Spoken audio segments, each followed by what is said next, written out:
基美病院响应全球安宁疗护联盟的世界安宁日，办理系列活动来庆祝。除了伫慈恩基隆展出欧文庆画展之外，更邀请红鼻仔医生伫病院大厅，甲民众同乐。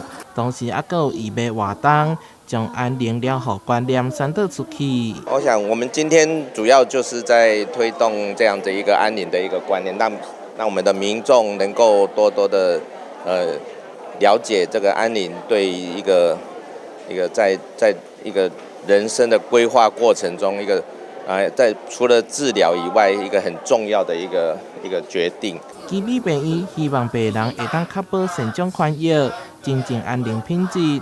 伫2008年成立慈恩病房，如今已经满10个周年。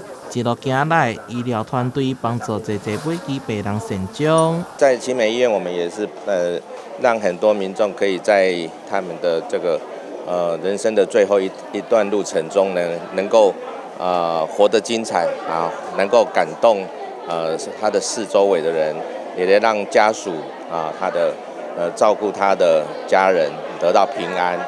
我想这个才是我们这几年来一直在推动的一个主要原因。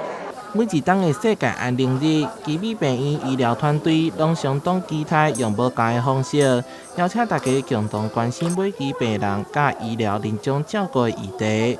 台南新闻所采访报道。